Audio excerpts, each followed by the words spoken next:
네. 그러면 우리는 시각화를 통해서는 아주 새로운 그런 사실을 알아냈었고, 이 NHN 데이터 같은 경우는 이 선별과 그리고 연령대별 어떻게 얼마큼 차이가 있는지는 톡톡히 우리가 한번 비교를 하고 살펴보았습니다. 자, 그러면 이 데이터 갖고서는 우리가 끝까지 분석을 해 나갈 수가 있는지, 이렇게 분류를 하거나 아니면 뭐 군집을 할 수가 있는지 확인을 한번 해 보도록 할 건데요.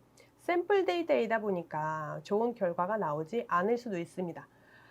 그래서 우리가 분류와 군집이라는 알고리즘을 함께 사용을 해 보도록 할 건데요. 자, 분류와 군집이라는 것은 제가 왜 선택을 했냐면 디시전 트리 같은 경우는 분류에 해당이 되는 거지만 얘는 지도 학습이에요. 즉 데이터를 트레이닝 데이터로 나누고 알고리즘을 학습을 시키고 난 이후에는 분류하는 과정을 이루어지게 되고요.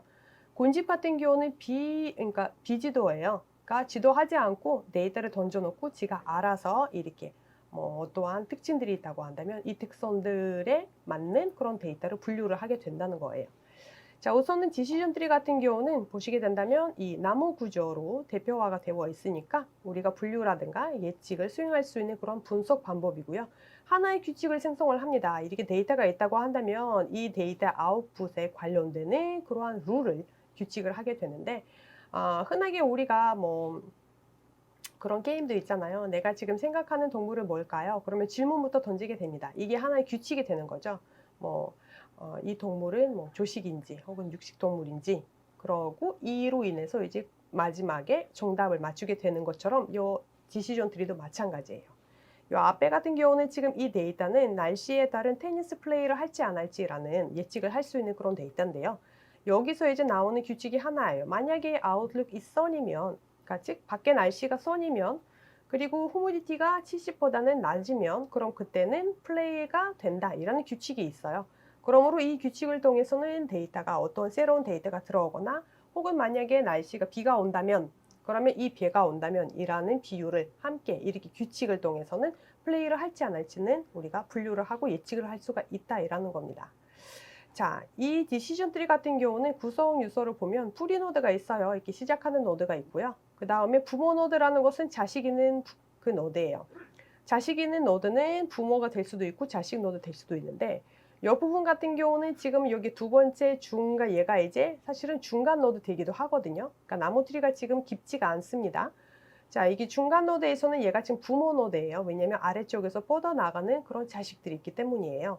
자, 가지라는 것은 이렇게 연결이라는 가지라고 생각을 하시면 되고요. 깊이라는 게 뭐냐면 이 트리가 깊이, 그러니까 즉 이 부모 자식, 부모 노드가 많거나 그러면 깊이가 그만큼 깊어진다, 이라는 이라고 이해를 하시면 될 것 같습니다.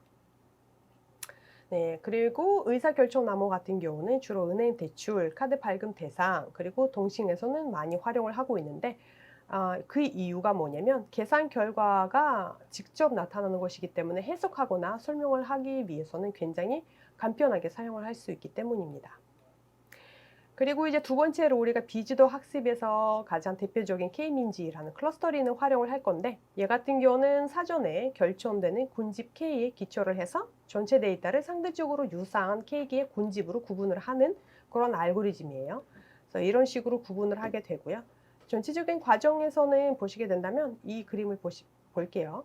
첫 번째는 어떠한 센트로이드를 정합니다. 뭐 세 개면 지금 세 가지 센트로이드가 되어 있고요. 이 가까운 센트로이드의 데이터를 계속해서 이 데이터를 이제 군집을 만들어지게 되는 거예요.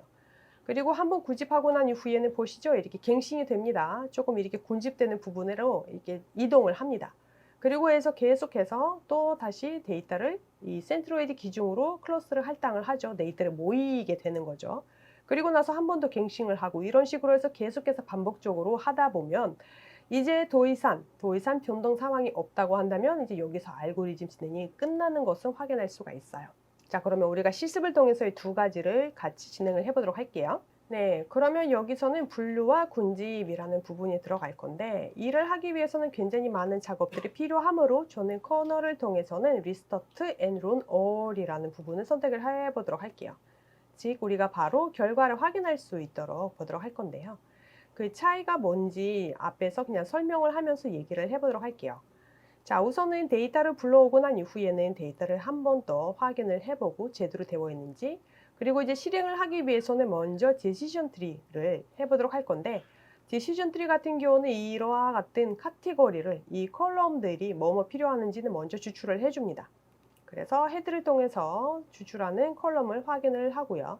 혹시 유일한 값이 있는지 unique이라는 함수를 통해서는 한번 설정을 해서 보도록 할 거고, 자, 그럼 여기서는 라벨 인코딩을 하는데 얘 같은 경우는 문자로 되어 있는 그러한 그 데이터를 컴퓨터가 이해를 하기 위해서는 라벨링 인코딩을 합니다. 즉 수치형으로 이제 바꾸게 된다고 보시면 되고요.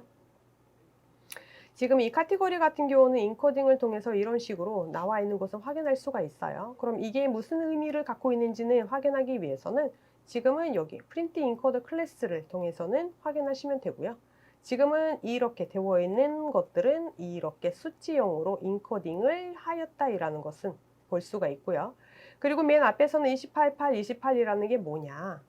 자, 28이란 8이라는 해당되는 인코드가 뭐가 들어있느냐? 바로 커뮤니케이션, 동영상 플레이어 편집기이라는 카테고리가 들어있는 것을 확인할 수가 있어요. 지금 여기에 들어가 있는 거죠.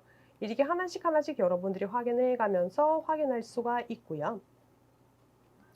자, 그러면 이제 여기서는 이 라벨 인코딩 값을 데이터 프레임으로 저장을 한번 해 보았고, 그리고 이제 이 콘캣이라는 것은 이 데이터를 이 콘캣이라는 것은 이제 붙이게 되는 거죠. 데이터를 결합을 하기 위해서 사용을 하게 되는 거고요. 그리고 이제 시즌 트리를 하기 위해서는 우리가 필요한 그러한 패키지를 설치를 하고요. 그리고 난 이후에는 필요하지 않은 그러한 카테고리를 우리가 드랍을 합니다. 그러니까 왜냐면 얘가 분류를 해야 하는 것이기 때문인 거죠. 자, 이렇게 카테고리를 해서 분류를 하고 난 이후에는 학습이라는 그러한 그 알고리즘이기 때문에 우리가 이제 트레인 데이터, 테스트 데이터로 나눠줘야 할 필요성이 있어요. 그래서 이제 중간에 밸리데이션까지 들어가야 되기 때문에 X 트레인, X 테스트, Y 트레인, Y 테스트로 이렇게 나눠지게 되는 것을 확인할 수가 있어요. 테스트 사이즈를 정하고 난 이후에는 랜덤으로 이렇게 스테이트를 할 수 있도록 지정을 해 주었습니다. 자, X트레이는 이와 같이 나오게 되는 거고요. 지금은 우리가 이렇게 Decision Tree Classifier이라고 해서 Max Depth라는 것은 3으로 나눠졌어요. 그러니까 너무 깊이 가지 말라는 얘기인 거죠.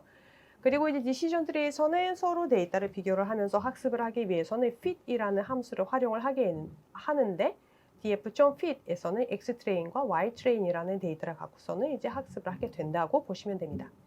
자, 그러면 이제 프레딕트를 할 건데 사실은 여기서 0.23이라는 것은 너무너무 안 좋은 결과이긴 합니다. 그러나 우리가 많은 그러한 그 피처들을 뽑아내지 않았었잖아요. 그렇죠? 여기서는 시각화를 통해서는 피처들을 많이, 즉 어떠한 영향을 줄 수 있는 그러한 변수들을 따로 지정을 하지 않았기 때문에 이 정도 나오는 것은 그냥 맛만 보게 된다 이라는 얘기가 될 겁니다.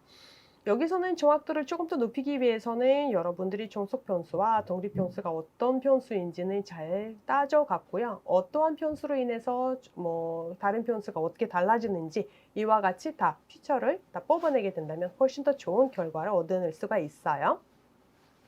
자, 군집 분석을 볼게요. 여기서는 제가 카테고리가 29개이라는 점에서는 클러스터도 29개를 생성을 했어요. 사실은 이 정도 많은 클러스터가 필요 없습니다. 그러나 혹시나 해서, 왜냐면 이거는 같은 그런 기기 내에서는 다양한 카테고리, 다양한 앱들이 설치가 되어 있을 수가 있기 때문에 정확도가 떨어질 수밖에 없는데요. 어쨌든 카테고리가 29개, 그러므로 우리가 클러스터도 29개로 이렇게 정해지는 것은 확인할 수가 있는데, 얘를 이제 실행을 하다 보면 지금은 나오지가 않는데요. 네, 이렇게 보면 이렇게 지금은 라벨이 되는 것은 확인할 수가 있고요.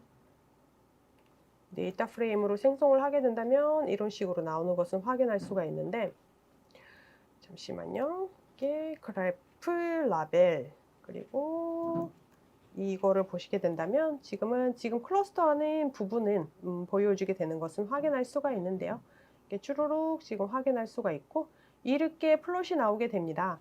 다 뭉쳐 있는 거 보이시죠? 그러니까 이거는 왜냐면 이 하나의 앱이만 있는 게 아니라 우리가 사실은 사연자 관련된 그러한 특정되는 정보도 없고 비교 대상이 없다 보니까 지금 기준 앱에 따른 그러한 앱들이다 보니까 이렇게 하나로 몰려있는 것을 확인할 수가 있는 건 클러스터가 잘 되어 있지도 않다라는 것을 확인할 수가 있어요. 물론 여기서 카테고리가 조금 더 풍부하고 비교하는 대상, 기준 앱도 조금 더 추가를 하게 된다면 훨씬 더 좋은 결과를 얻어낼 수가 있습니다. 자, 이렇게 해서 NHN 데이터를 분석을 한번 함께 해 보았고요. 같이 실습하고 들어주시느라 수고 많으셨습니다. 감사합니다.